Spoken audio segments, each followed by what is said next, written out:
Vous voyez, je n'étais pas supposé revenir. J'ai décidé de revenir. J'ai décidé de revenir. Je me sens un petit peu mieux.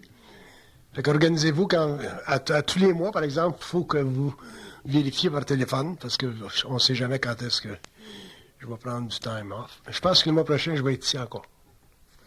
Fait que je suis bien content.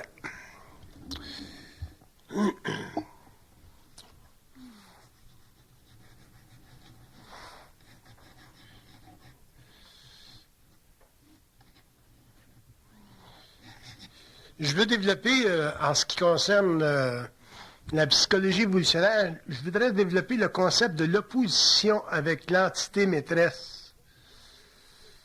Dans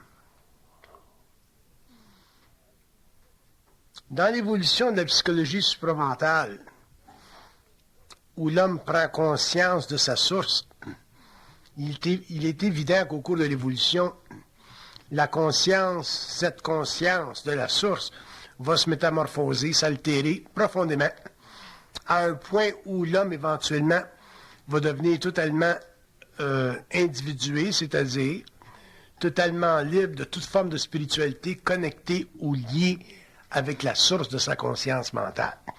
L'évolution, c'est ça. Par contre, dans ce processus-là, il y a des dispositifs de reconnaissance qui font partie de l'évolution de la conscience humaine, l'évolution de l'intelligence de l'homme, de son intelligence intégrale. Et l'opposition fondamentale à l'entité ou l'opposition fondamentale à la source sur le plan psychologique fait partie de la conversion de l'ego au cours de l'évolution. C'est nécessaire qu'on en parle parce que ça ne fait pas partie de la littérature ésotérique classique, ça ne fait pas partie des données ésotériques ou occultes classiques, puisque les études antérieures étaient fondées ou créées à partir d'une conscience spirituelle. Donc, dans le cas de l'évolution d'une conscience supramentale, il est évident que l'homme va découvrir des mécanismes qui sont profondément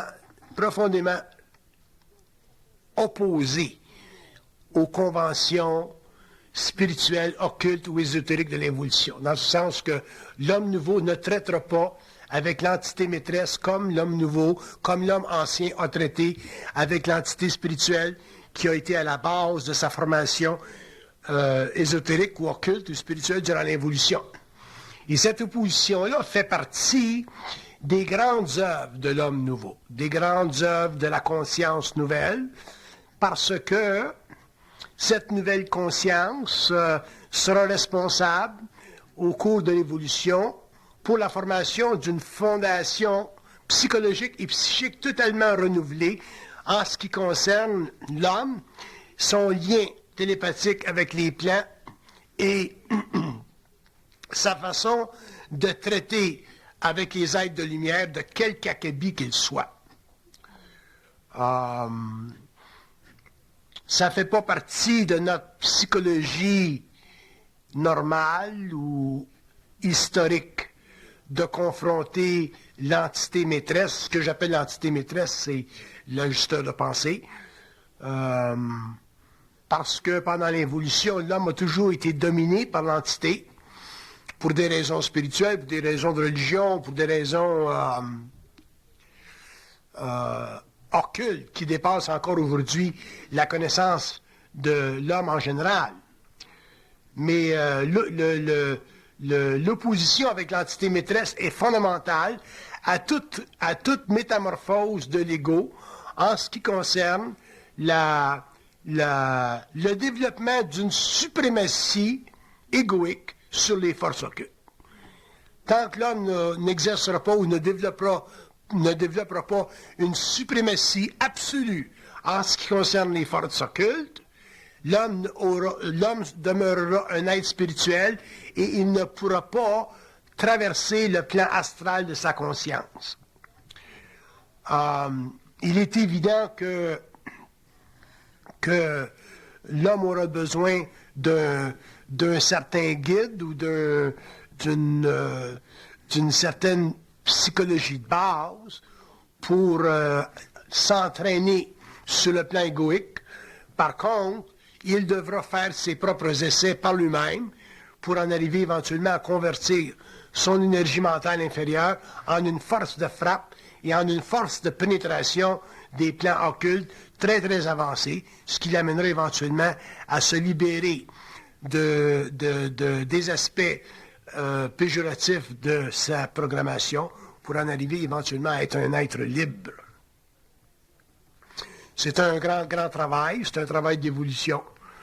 Puis, la seule différence entre ce travail-là aujourd'hui et les travaux qui ont été faits dans le passé, c'est qu'à cause de la nature mentale de l'homme moderne, qui est une nature très, très développée, de plus en plus scientifique, de moins en moins spirituelle, l'homme pourra finalement comprendre sa relation avec les plans, alors que pendant l'évolution, l'homme ne pouvait pas la comprendre, il devait simplement la subir, parce que c'était nécessaire pendant l'évolution qu'il fût établi sur la Terre des systèmes de religion pour compenser avec la nature animale de l'homme évolutif.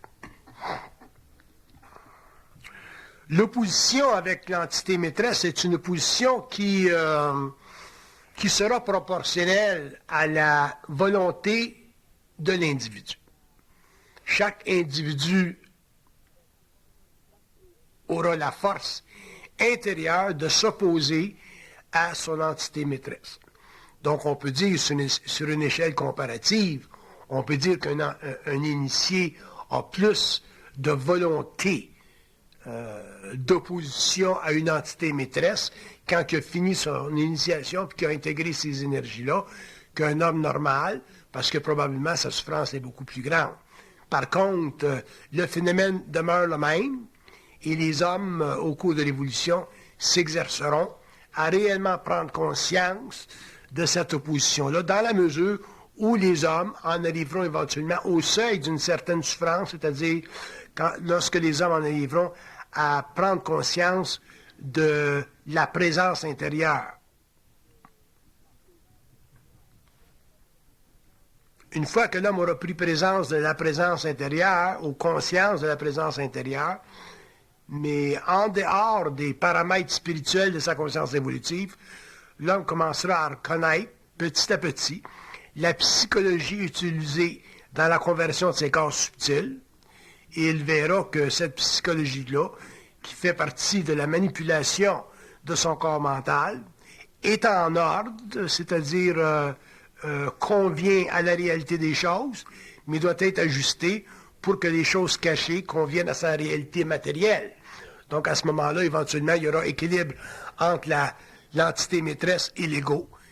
Et lorsqu'il y aura équilibre entre le mortel et l'entité maîtresse, bien, on pourrait dire que l'homme est arrivé à un état de conscience unifié et qu'il est dans un processus d'individuation suffisamment développé pour le libérer finalement du connu à tous les niveaux de sa conscience sur la Terre.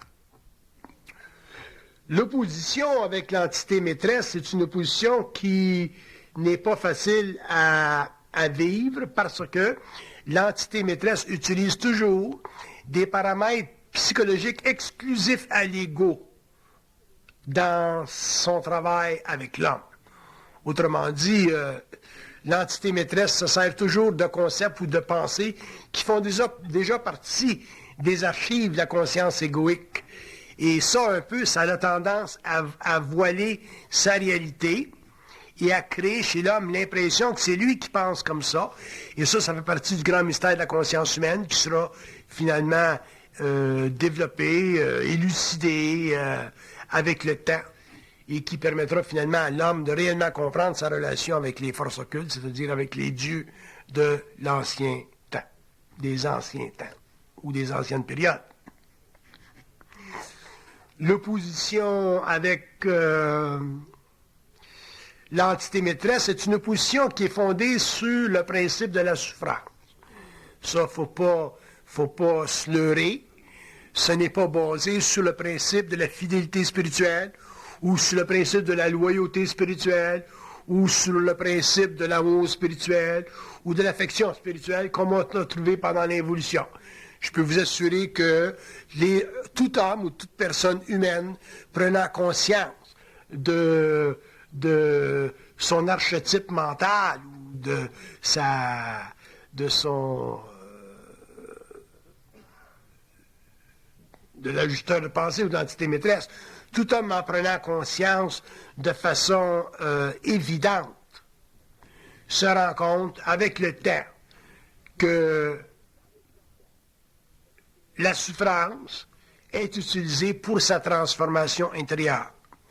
Alors l'idée là d'être en contact avec les plans ou d'être en contact, comme on lit souvent dans des livres là, de dernière mode, là, des livres qui font partie d'une sorte de collection angélique, là,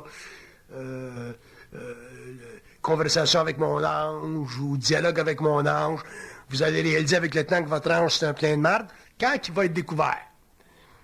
Tant qu'il ne sera pas découvert, mais là vous êtes avec votre ange, puis vous allez réellement être dans la melasse spirituelle, puis vous pouvez rester dans la menace spirituelle pendant très très longtemps, vous pouvez rester là-dedans pendant des générations.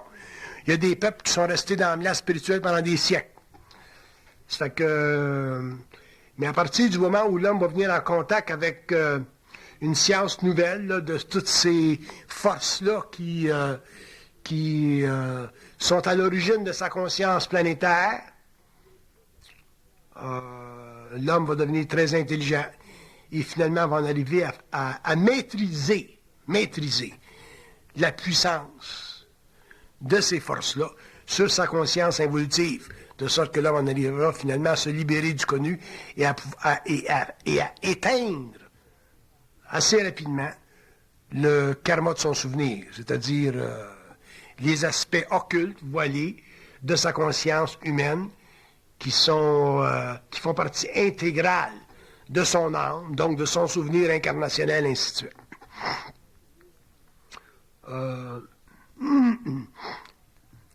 L'obstacle fondamental à l'opposition avec l'entité maîtresse sera, pour l'être humain, en évolution de conscience, la difficulté de traiter l'entité maîtresse comme s'il traitait un être humain. Si l'homme n'est pas capable de traiter au niveau du dialogue l'entité maîtresse comme on traite un être humain, à ce moment-là, il ne sera pas capable de se libérer de son illusion spirituelle et, naturellement, par conséquent, ne pourra pas commencer à se libérer du lien de travail qu'exerce sur lui l'entité maîtresse. Une entité, que ce soit une entité maîtresse ou que ce soit une entité secondaire astrale, exerce ou crée toujours chez l'homme un travail. La raison pour laquelle l'homme sur la terre souffre, c'est parce qu'il y a un travail d'exercer sur lui. C'est ça qui permet l'évolution, c'est ça qui permet l'évolution de l'âme, et c'est ça qui permet l'évolution de l'esprit. Par contre, c'est toujours l'homme qui paye le prix. C'est toujours l'homme qui est victime. C'est toujours l'homme qui est assujetti. C'est toujours l'homme qui est manipulé. Et ça, c'est l'histoire de l'évolution. Avec l'homme nouveau, ça va cesser. Ça va prendre fin, ce cycle-là de manipulation. Et ça va prendre fin au cours des siècles, parce que ça va être très, très, très long, cette transmutation-là.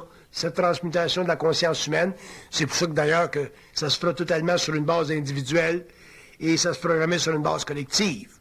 Il n'y a aucune civilisation qui pourrait subir ou supporter le choc de l'opposition de sa conscience avec des entités occultes. La civilisation s'effondrerait et disparaîtrait en un clin d'œil.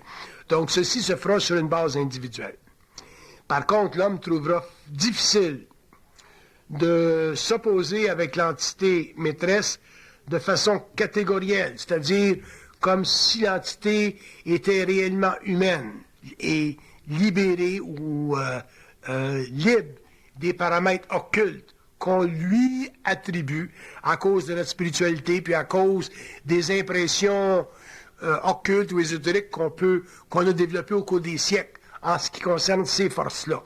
Lorsque l'homme traitera avec l'entité maîtresse comme s'il traitait avec un homme ou un être humain qui le manipule ou qui le fait souffrir, l'homme commencera finalement à découvrir le vrai visage de cette entité et automatiquement commencera à l'amener, cette entité, sous son contrôle. Et c'est très important que l'homme en arrive un jour à contrôler l'entité maîtresse qui fait partie de sa conscience originale, parce que c'est ce contrôle-là qui permettra finalement de réduire la verticalité de sa relation et de la transformer en une horizontalité pour qu'il y ait équilibre entre le mortel et l'entité maîtresse. Quand il y aura un équilibre entre le mortel et l'entité maîtresse, le processus de fusion de la conscience humaine sera très avancé sur la Terre, l'homme serait totalement individué, l'homme sera conscient et à ce moment-là aura une conscience intégrale de son plan de vie, et ainsi de suite, ainsi de suite. Ce qui rendra difficile cette conscience-là de traiter l'entité maîtresse comme un être humain normal ou un mortel, c'est parce que, premièrement, l'homme, en général, ne la verra pas.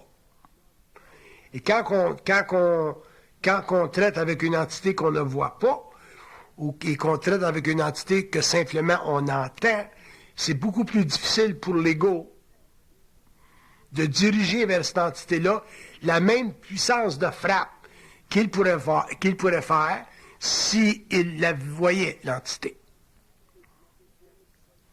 Alors, en général, l'homme ne verra pas l'entité. L'homme, par contre, pourrait être en communication télépathique avec elle, pourrait l'entendre dans sa tête, et à partir de ce moment-là, pourra commencer à s'exercer dans ce processus d'opposition. Et comme je vous ai dit tout à l'heure, le facteur qui lui permettra ou qui lui donnera le vent dans les voiles. Le vent dans les voiles, c'est un petit peu équivalent au feu au cul. Ce sera la souffrance. Ce sera la souffrance. Autant l'homme de l'évolution a accepté la souffrance spirituelle pour l'amour de Dieu, pour l'amour du Christ, puis pour l'amour de toute cette gang-là de l'autre bord, autant dans l'évolution, l'homme n'acceptera plus la souffrance.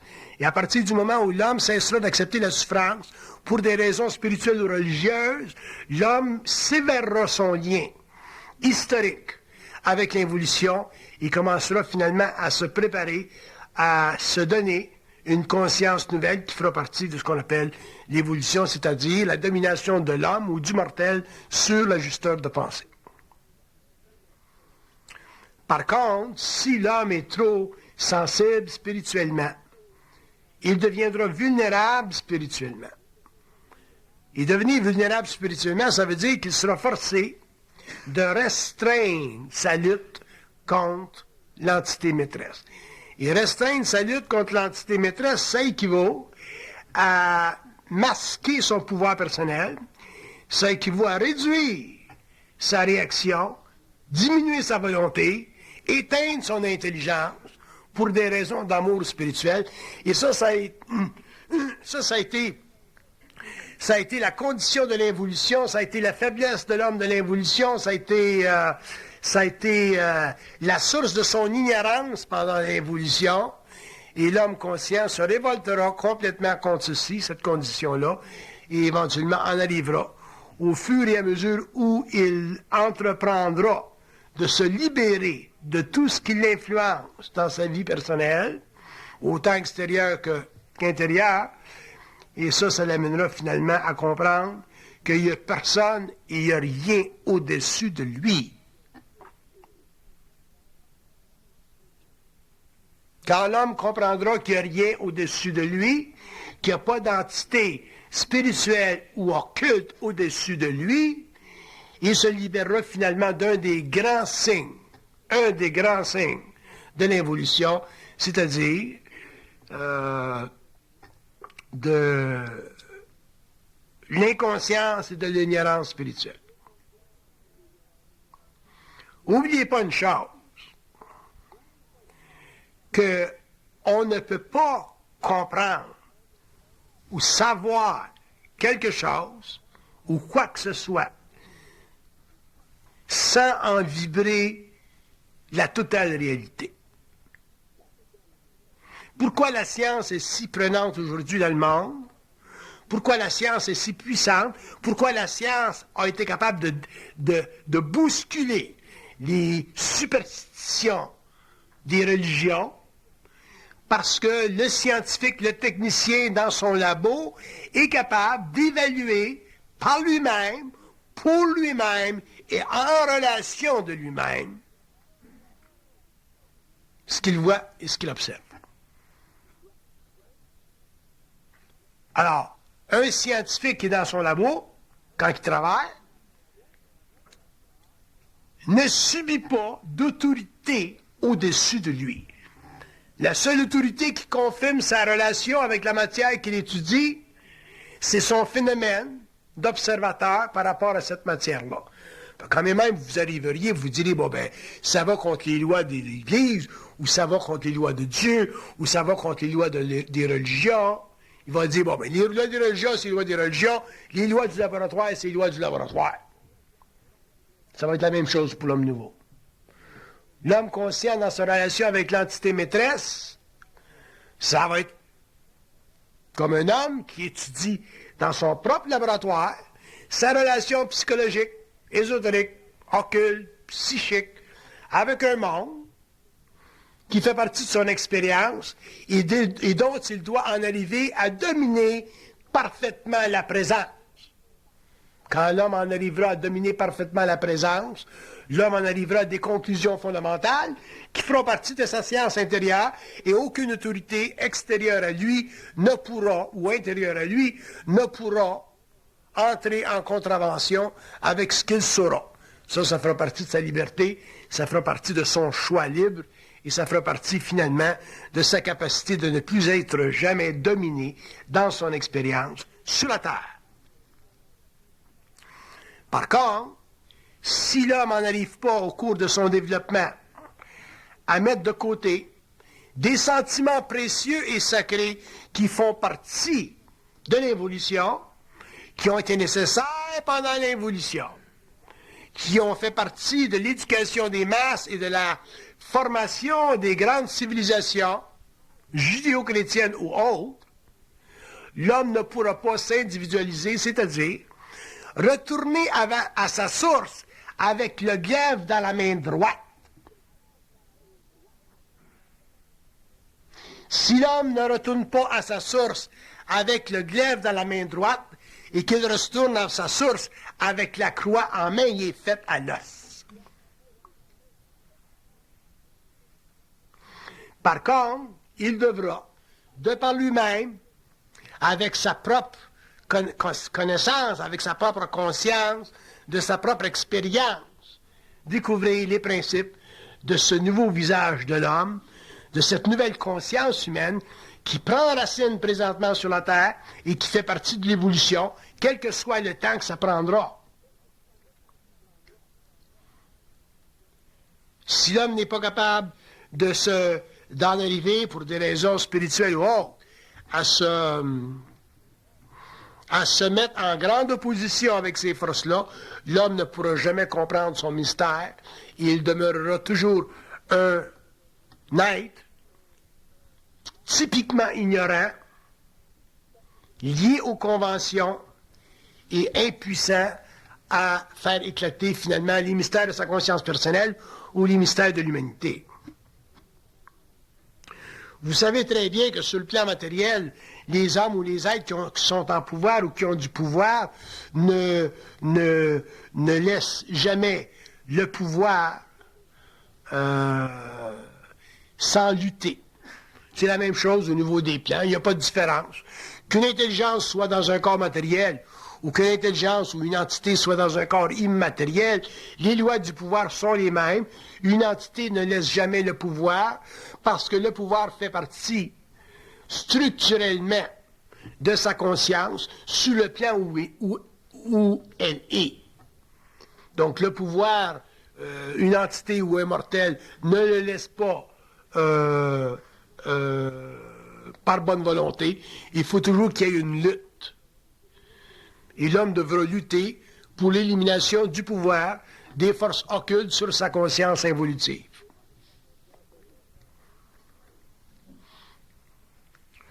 La conscience du pouvoir occulte des forces spirituelles ou des forces constitue la source de sa pensée, la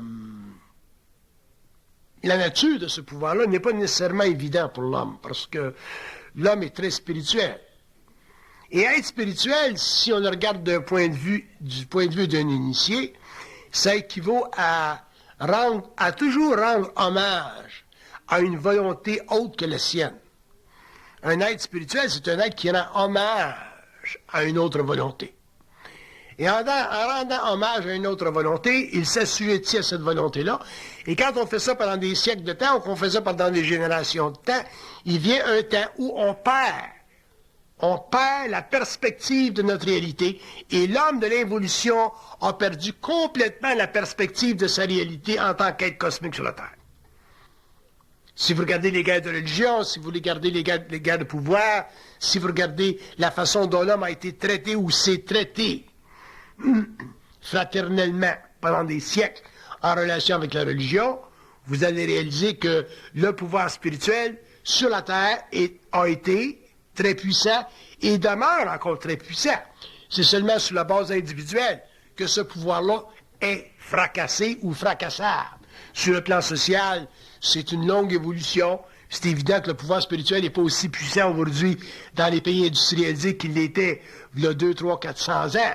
Mais il est encore très, très puissant. Dans les pays sous-développés, il est encore très, très puissant.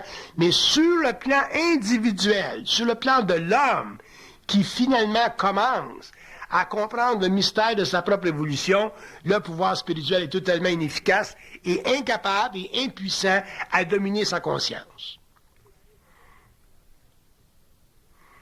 C'est dans ce sens-là que l'homme nouveau, l'homme conscient, appelez-le comme vous voulez, l'homme qui finalement aura réalisé aura compris son propre mystère, c'est dans ce sens-là que cet homme-là ne pourra plus, avec le temps, être assujetti à aucune condition qui ne fera pas son affaire en ce qui concerne la réalité des plans. L'homme ne pourra plus s'assujettir aux dictées de l'invisible. Vous vous assujettissez pas aux dictées des gens qui vous parlent. Quand quelqu'un vous parle, ça ne va pas votre affaire, vous vous mettez en opposition. Vous dites, ben, ça fait pas mon affaire, ça, c'est comme ça que je veux voir ça. Ça va être la même chose avec l'entité maîtresse. Fait que l'histoire des anges, là, qui se promènent dans le monde, surtout en France, là, les best-sellers, là, c'est bon que ces gens-là restent très, très loin de Québec.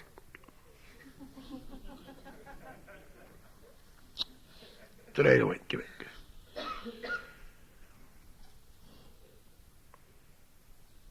Autant c'était agréable pendant l'évolution de rencontrer ces gens-là qui avaient les yeux dans la graisse de bine, là. Autant dans l'évolution, ça va être réellement détestable de rencontrer ces gens-là qui ont les yeux dans la graisse de bine.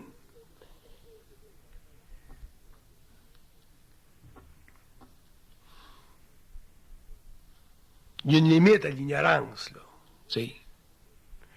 Il y a une limite à l'ignorance. Puis la limite, ben, on commence à y toucher. Ça a commencé en 69, puis ça va continuer, puis il n'y a rien qui va arrêter ça.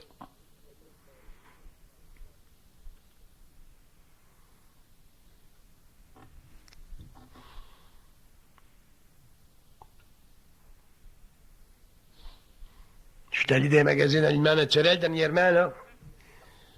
Une petite femme que ça, là. Tu rentres là-dedans, là. Il y a de l'encens là-dedans, mon genre. Je pense assez pour avoir une bronchite.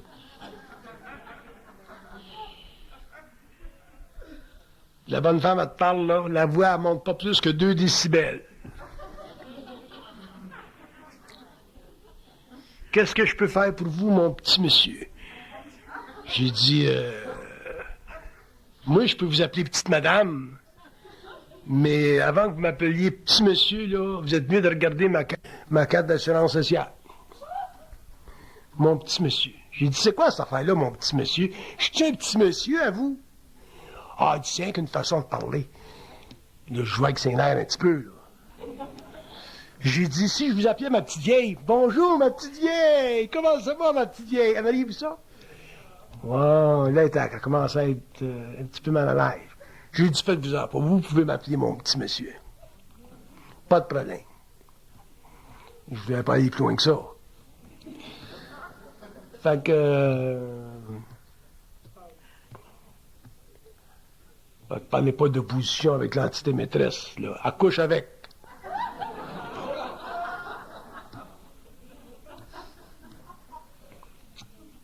En tout cas.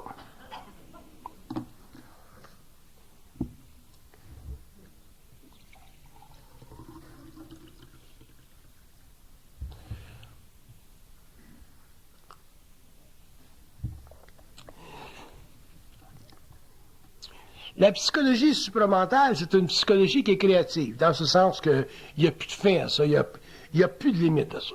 On la découvrira, on l'écrira, on la parlera, il n'y a plus de fin.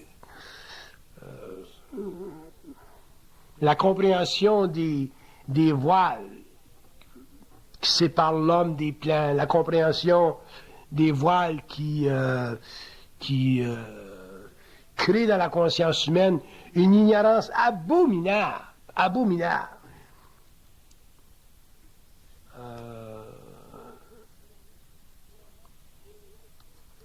Pour un être conscient, c'est une situation imprenable. Et l'homme conscient prendra conscience de ceci, l'homme ne pourra plus traiter avec ces conditions-là. C'est pour ça qu'il y a des principes de base qui seront expliqués à l'être humain, puis ces principes de base-là seront totalement irréductibles. Quand on parle de l'opposition entre l'homme et l'entité maîtresse, on parle de la guerre avec les plans.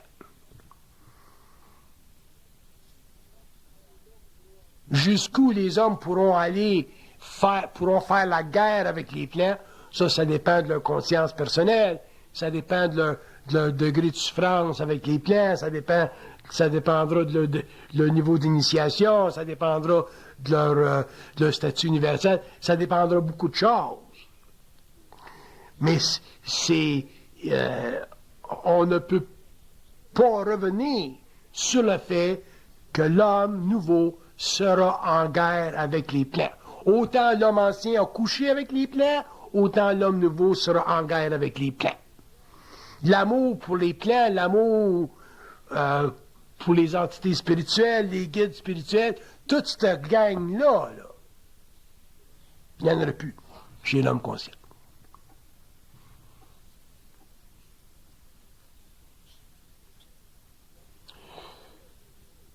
Puis on ne peut pas évaluer cette réalité-là à partir d'un discours fait par une personne comme moi-même. Cette réalité-là ne peut être évaluée que par soi-même, dans notre propre expérience. On n'est plus à l'âge de la philosophie, on n'est plus à l'âge de la transmission de l'information. On n'est plus à l'âge des idéologies quand on entre dans la lutte avec les plans. L'âge du Verseau commence réellement là. L'âge du Verseau, ça commence pas avec les New Agers, là, puis toute la gang de Californie, là. L'âge du Verseau commence à partir du moment où l'homme prend contrôle de sa destinée sur le plan mental. Ce qui se passe avant ça, c'est simplement de l'antichambre. C'est préparatoire. Ça fait partie des modes. On a eu des Krishna dans le temps là, qui se promenaient avec des jaquettes jaune-orange, là, puis des cloches, là. On a eu les épées qui parlaient de love, là, avec un petit peu de pote, là, puis un peu de guitare. Donc on a eu tous des modes. C'est plein de modes.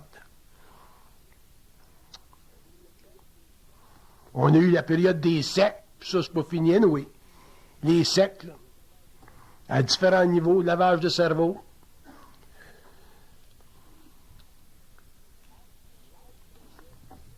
Mais l'âge du Verseau, c'est-à-dire la période où l'homme va commencer finalement à comprendre son mystère et à utiliser sa conscience mentale de manière créative, c'est-à-dire avec la moindre manipulation possible,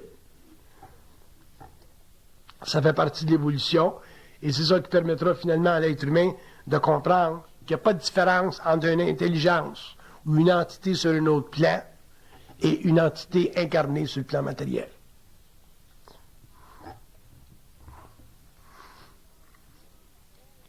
Mais si l'homme, à cause de son inconscience, ne peut pas évaluer l'invisible à partir de lui-même, l'homme ne peut pas traiter avec les entités de manière intelligente. Ça a été le cas de l'involution. Dans votre vie personnelle, quand vous rencontrez un con, vous le savez, vous êtes capable de l'évaluer, vous ne tombez pas en pamoison, vous ne dites pas mon saint con. Mais quand vous rencontrez un con sur les autres plans, vous tombez en pamoison, puis ça, c'est mon saint con.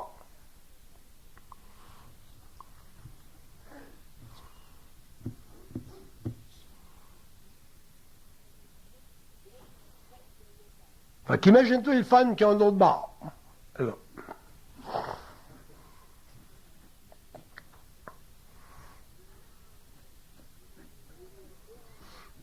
Puis les religions ont développé des systèmes extraordinairement efficaces pour perpétuer cette connerie-là. Puis les sciences ésotériques ont développé des systèmes parallèles pour s'assurer que ce système-là se perpétue, mais à un autre niveau. Je vous souhaite un jour, pas tout de suite, là, parce que vous êtes encore un petit peu trop borderline, mais que dans quelques années, là, quand vous serez un petit peu plus rentré dans votre identité, puis que vous aurez réellement pris ce que j'appelle le feu aux poudres, à ce moment-là, je vous souhaite de rencontrer quelqu'un qui écrit un livre, là, ces anges, là, toute cette gang de monde-là, là, des angélicos, là. Puis vous allez voir comment est-ce que vous allez vibrer à cette sorte d'extrême onction.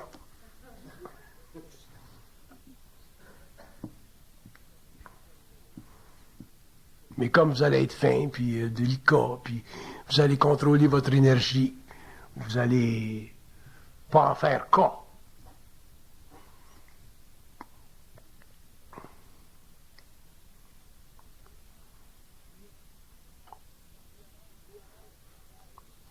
L'ignorance sur la Terre, c'est pas grave parce que c'est académique. Mais l'ignorance en ce qui concerne les plans, c'est plus académique. Ça vous rend intellectuellement anémique. C'est très grave.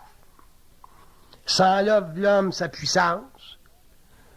Puis ça fait de lui un être réellement subalterne, c'est-à-dire un être secondaire. Secondaire à qui? À un autre être qui est primaire à lui, qu'on appelle l'ajusteur de pensée.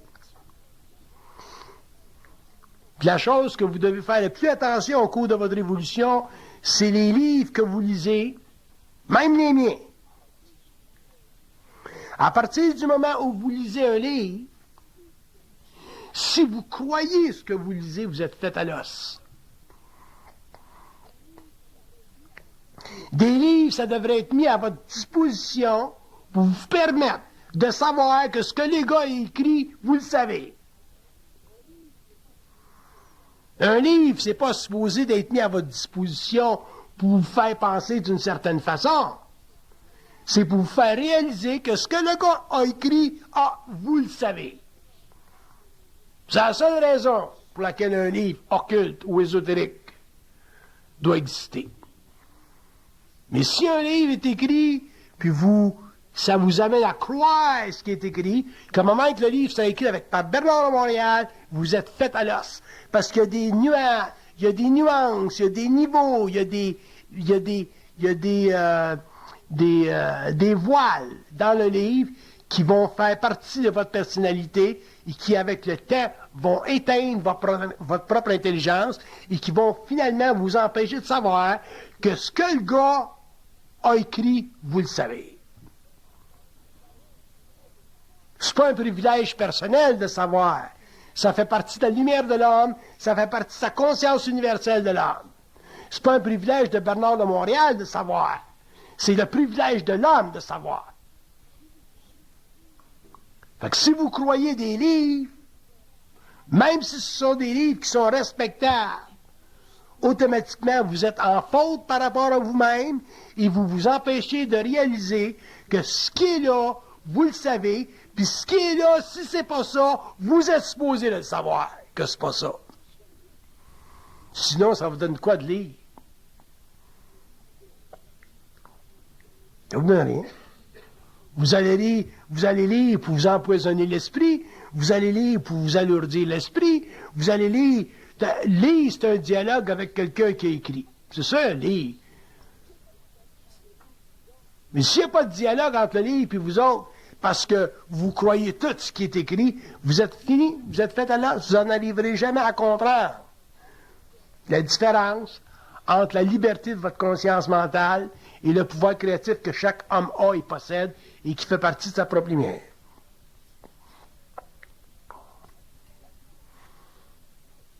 La plus grande erreur de l'évolution, c'est une erreur technique, ça fait partie de l'évolution. On l'accepte, je l'accepte, ça fait partie de la réalité, ça fait partie de la construction des civilisations. La plus grande erreur de l'évolution, c'est le fait que l'homme croit. Les grandes erreurs, les grandes souffrances, les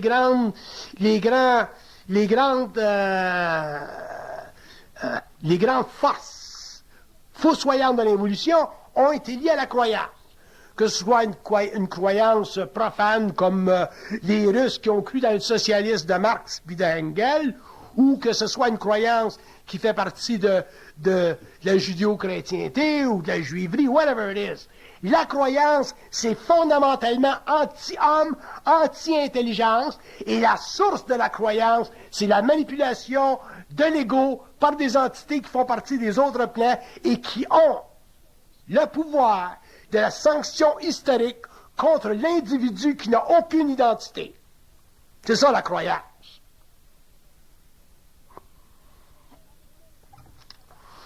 Que ta belle-mère croit, ça c'est pas grave, ça c'est elle, ça c'est son affaire à elle. Ma mère a croué, moi, puis je dérange pas sa croyance. Je m'occupe de moi. Moi. Et l'homme doit en arriver à s'occuper de lui-même. Si l'homme s'occupe réellement de lui-même et consciemment en arrive un jour à lutter contre la domination des plans occultes sur sa conscience, l'homme un jour ne pourra plus croire. Puis il y a des gens dans mes séminaires qui m'ont dit souvent de fois, comment est-ce qu'on peut pas croire, M. Bernard? Vous nous dites quelque chose, d'un côté vous nous dites quelque chose, puis d'un autre côté vous nous dites de ne pas croire. Il y a une contradiction là. J'ai dit, la seule raison pour laquelle il y a une contradiction dans votre esprit, c'est parce que d'un côté, je vous donne quelque chose, puis d'un autre côté, je vous l'enlève. C'est pour ça qu'il y a une contradiction. Mais j'ai dit, un jour, il n'y en aurait plus de contradiction. Un jour, quand vous serez suffisamment conscient, un jour, quand vous aurez suffisamment souffert, un jour, quand vous aurez plein de queues souffrir, vous allez comprendre que la croyance, ça ne fait pas partie de l'évolution, puis un jour, vous ne serez même plus capable de croire, même si vous essayez. Donc, quand vous ne serez plus capable de croire, même si vous essayez, c'est parce que vous n'aurez plus les ressources intellectuelles, psychologiques, putréfiées de l'évolution pour vous garder dans l'ignorance de l'évolution. Moi, je ne crois même pas ce que je vous dis. Imaginez-vous que je suis rendu loin dans mon affaire. C'est loin, mon affaire. Je ne crois même pas ce que je vous dis. Je ne suis même pas capable de croire. Là, vous allez dire, comment on va sacrer notre camp tout de suite? Puis ce que ça veut dire, c'est que j'ai plus les ressources intellectuelles pour m'intéresser égocentriquement à ce que je dis. C'est ça que ça veut dire. Fait que je peux pas croire. Ça veut pas dire que je dis des conneries. Ça veut dire que je peux pas croire.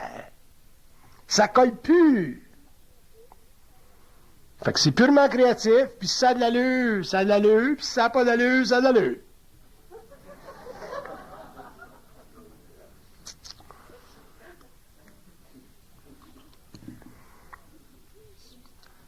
Donc, autrement dit, pour dire qu'à la croyance est toujours attaché la polarité du vrai et du faux, alors que dans l'absence ou dans la suspension de la croyance, il y a simplement l'esprit libre et créateur de l'homme. Ça appartient à tous les hommes, et aucun homme n'a sur vous d'ascendance. Même pas moi. C'est ça, la nouvelle évolution. Sans ça, on va toujours finir avec des papes, puis des papesses, puis des maîtres, puis des maîtresses. Gardez les maîtres et les maîtresses dans la vie de tous les jours, ça c'est correct. Mais oubliez les maîtres sur le plan spirituel. Ça fait partie de l'évolution.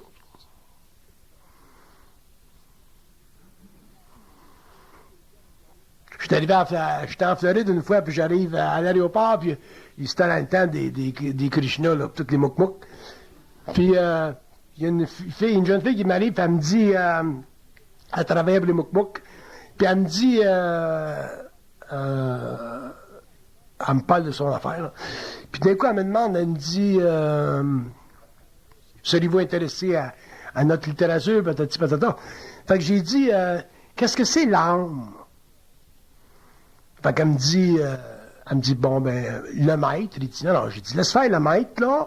C'est quoi l'âme? Explique-moi qu'est-ce que c'est l'âme. J'ai dit, je suis assoiffé de savoir qu'est-ce que c'est l'âme.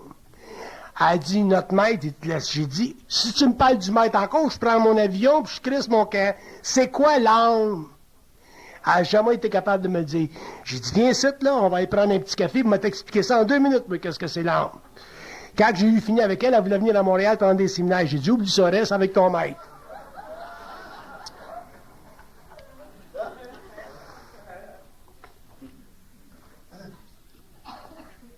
Autrement dit, ça va loin la croyance. L'attachement à... On est toujours attaché. On a toujours besoin d'une forme d'autorité. On est comme des petits chiens avec une laisse. On a toujours besoin d'un maître. C'est subtil l'affaire des maîtres. On a besoin des maîtres en matière, on a besoin des maîtres de l'autre bord. Puis un jour, l'homme va réaliser qu'il peut avoir des relations avec l'autre bord, mais pas de maître. Fait que vous ayez des relations avec l'autre bord, ça ne me dérange pas, mais que vous ayez des maîtres de l'autre bord, là, ça me dérange. Moi, j'en ai des relations. No problem. Assis-toi, là, on va se parler. Matérialise-toi, mais pas trop fort. Des relations. Pas des maîtres de l'autre bord. Puis dans l'évolution, l'homme n'aura pas de maître de l'autre bord.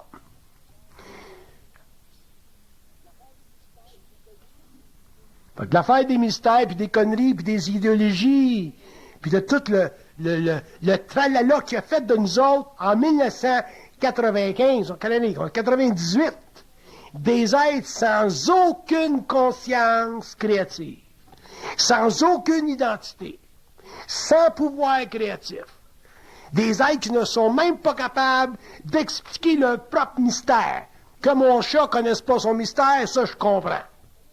Mais que nous autres, des hommes, on ne connaisse pas notre mystère, qu'on ne soit pas capable d'expliquer nos origines, d'où ce qu'on vient, d'où ce qu'on s'en va, puis qu'on ne connaisse pas nos relations de l'autre bord, dans un sens réellement relationnel, au lieu d'avoir simplement des relations par imposition comme on a eu pendant l'évolution.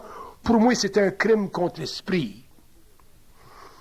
Puis à part de ça, il y a le mot esprit, il faut qu'on le définisse, ce terme-là, un jour. C'est quoi ça de l'esprit? Fait qu'on a beaucoup de travail à faire dans l'évolution pour réellement décortiquer tout le mensonge cosmique qui a été perpétué pendant des millénaires à partir du temps où l'homme était dans une conscience tribale jusqu'à aujourd'hui, alors que l'homme vit une conscience sociétale, technologique avancée, mais totalement enracinée dans les illusions perdues du Moyen-Âge. Au profit de quoi? Au profit d'une sainteté, au profit d'une divinité, au profit d'une conscience spirituelle dont on n'a aucune idée qu'est-ce que c'est sur le plan cosmogénique, sur le plan politique, sur le plan de la mort et sur le plan mental. On n'a aucune idée avec qui se qu'on dit, avec qui se qu'on traite. C'est très grave, notre affaire. Puis c'est long, l'évolution, pour en sortir. On le sait, on connaît les points sensibles de l'histoire où des hommes se sont mis en opposition avec telle chose, telle chose, telle chose. Luther s'est mis en opposition avec la chrétienté, il a formé la religion protestante. Un autre s'est mis en opposition avec une autre affaire. Il y en a d'autres qui se sont mis en opposition sur le plan politique. L'homme a été obligé de se mettre en opposition pour grandir. L'homme nouveau se mettra en opposition pour grandir.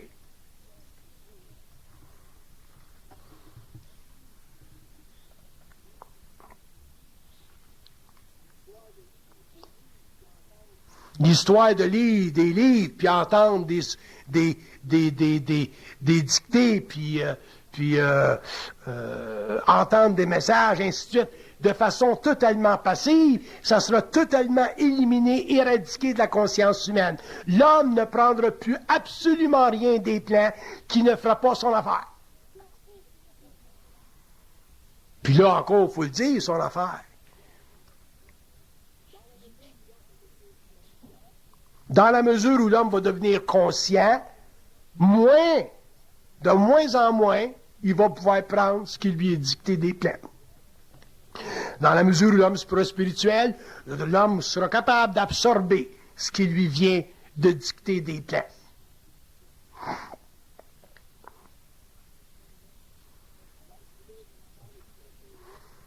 L'être humain sur la Terre est très, très loin de comprendre l'aspect occulte du principe spirituel luciférien de la conscience morontielle de l'homme et de la conscience planétaire de l'homme.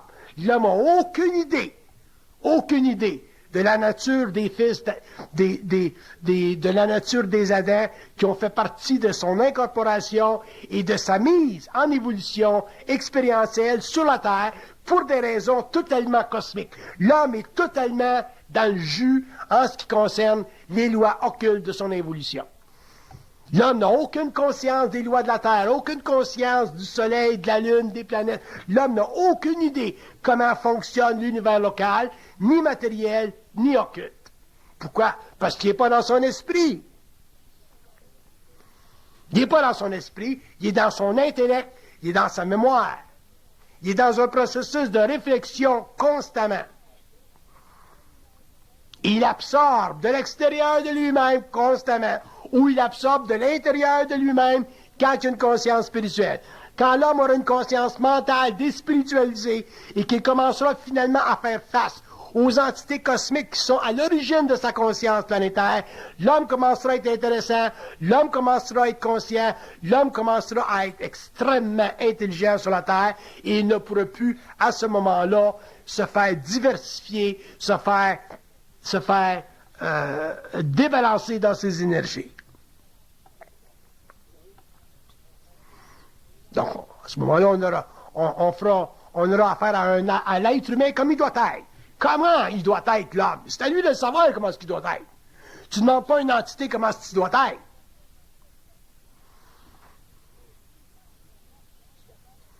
Si un chien demande à son boss comment il doit être, le boss va dire « Reste-toi là. Lève une patte. Fais-toi la queue. Bave pas. »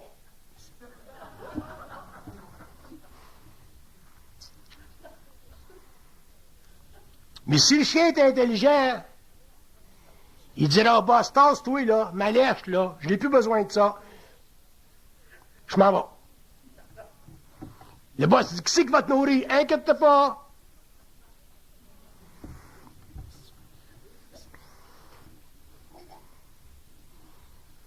Qui c'est qui va te nourrir? Ça, c'est comme l'entité. Qui c'est qui va te nourrir? Qui c'est qui va te supporter moralement? Qui c'est qui va t'encourager?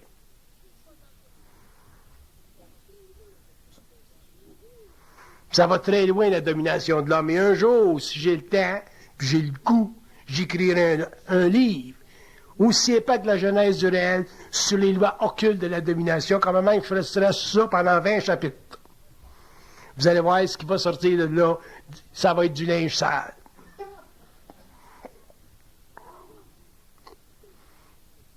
Il y en a un autre livre que je pense. Je suis plein de livres dans ma tête, je les écris pas, là, parce que je suis tanné. L'orgueil des anges. Ça va se vendre parce que j'ai l'orgueil des anges, le mot orgueil des anges.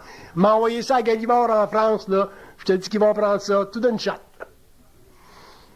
Mais la bonne femme, elle va penser que je parle des anges, comme elle parle des anges, puis quand elle va lire ça, puis elle va ouvrir le livre, là, elle va avoir peur en ce sacrement. D'où c'est qu'il vient, ce gars-là?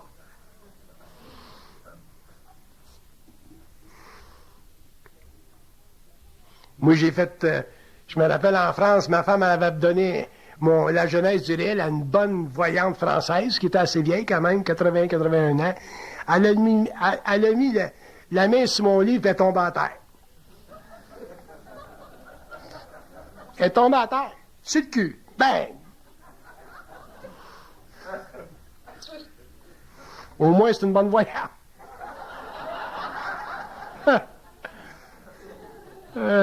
Seigneur du mon Dieu.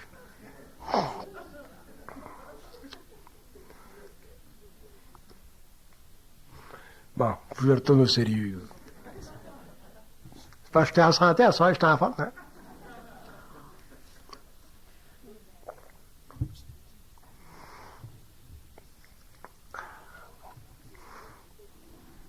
L'opposition avec l'entité maîtresse, c'est pas évident parce que l'homme, les initiés souffrent beaucoup. Bon, moi, j'ai beaucoup souffert, c'est évident, tout le monde le sait. Puis, la souffrance, qu'est-ce que ça crée chez un être? Quand il y a une certaine conscience. Ça crée éventuellement, ça crée un appointement avec lui-même. C'est ça que ça crée, la souffrance. La souffrance, ça crée un appointement avec soi. Quand tes yeux dans la graisse de bine, moi, la souffrance, ça te rapproche du bon Dieu. Tu sais, ça fait descendre la Vierge dans ta chambre le soir. Tu sais, ça te fait de Saint-Jean-Baptiste un bon chum. Tu sais, ça permet, bon, à Saint-Christophe de trouver tes bébelles que tu as perdues. Mais quand tu es conscient de la game, puis tu perds tes affaires, sais-tu que tu prends le faux cul? Là, tu ne pries pas demander à Saint-Christophe de trouver de trouver ton computer que tu as perdu. Là, tu t'adresses directement à l'autre Christophe en arrière. Là, tu dis, ce qui est mon computer, mon hostie. Puis là, il n'aime pas ça, se faire parler de même. Fait qu'il ne te répond pas tout de suite. Fait que tu dis, t'as pas de choix, il faut que tu me répondes, mon sacrement, ça fait partie des lois cosmiques, m'a t'es expliqué. Ah là, tout d'un coup, il rentre sur la ligne. Là, tu dis, t'es-tu là? Ah, il dit, oui, je suis là. T'entends la voix, on dirait qu'elle vient de loin, là, au coin de Sainte-Catherine puis Pive. Je dis, ce qui est mon computer? Ils ont tellement une tête de cochon qu'ils vont dire, tu vas le trouver bien vite. Là, tu dis, je veux que tu me le dises tout de suite ce qui est mon computer. Là, ils te coupent le contact. Ils te le disent pas. Ça fait partie des walkers. Je vous expliquerai ça un jour. C'est intéressant, ça. Mais au moins, il dit, tu vas le trouver bien vite. Si tu perdures un petit peu, là, s'il te donne un peu d'espace, tu vas dire combien de temps bien vite? Il va dire d'ici une couple de jours. Si tu t'obstines trop avec, là, éventuellement, il te coupe le contact. Bon, ben, la conscience de ça, de se faire couper le contact à partir des entités maîtresses, ces autres-là, ça va être le début de la rébellion de l'homme et de sa conscience de la manipulation. Et quand l'homme aura conscience de cette manipulation, l'homme sera déjà affranchi, même s'il n'est pas encore totalement conscient.